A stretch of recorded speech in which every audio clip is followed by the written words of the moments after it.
Hey everyone, welcome back to my channel. তো অষ্টমীর দিনের শর্টস ভিডিও তো আমার দেখেই নিয়েছো। চলো আর একটা ডিটেলস ভিডিও তোমাদের সাথে শেয়ার করি। আমাদের এখানে ধান্যকুড়িয়ার রাজবাড়ির পুজো বেশ বিখ্যাত।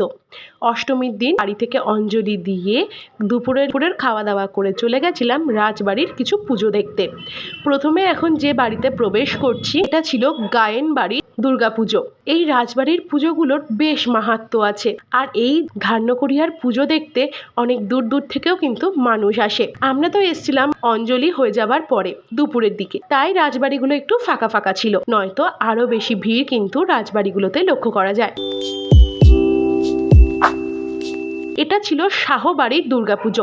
এই দুর্গাপুজোর একটা বিশেষ কিন্তু কাহিনী আছে। বেশ অনেক বছর আগে নাকি এই বাড়ির দুর্গাপুজোর সময় এই বাড়ির এক বউ উদাও হয়ে যায়। পরের দিন সকালে নাকি দেখতে পাওয়া যায় সিংহের মুখে সেই বউয়ের শাড়ির আঁচল। সেখান থেকে মানা হয় যে সিংহ স্বয়ং বেরিয়ে এসে নাকি ওই বাড়ির মহিলাকে গ্রাস করেছিল। সেখান থেকে বেশ অনেক বছর এই বাড়ির দুর্গাপুজো বন্ধ ছিল, আবারও এই 3-4 বছর হলো চালু হয়েছে।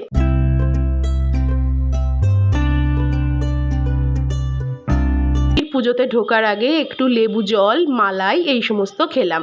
আর এখন আমরা যে বাড়ির পুজোয় এসেছি এটা জানো কাদের বাড়ি? এটা হলো বিশ্বনাথ বসুর বাড়ির পুজো। হ্যাঁ, টিভিতে যে সিরিয়াল করে বিশ্বনাথ বসু তাদের বাড়িরই দুর্গাপুজো। তার বাড়ি ধান্যকুড়িয়ায়। সেই বাড়ির পুজোটাই দেখতে এসেছি।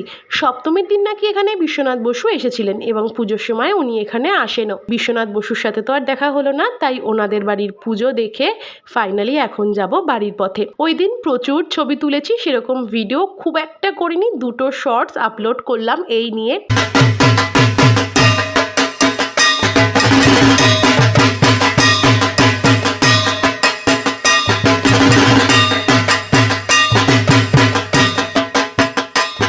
তারপরে ভালো ভালো ব্যাকগ্রাউন্ড দেখে বেশ কিছু ছবি তুললাম। তো হ্যাঁ, অষ্টমীর সকালটা আমার এভাবেই কেটে গেল।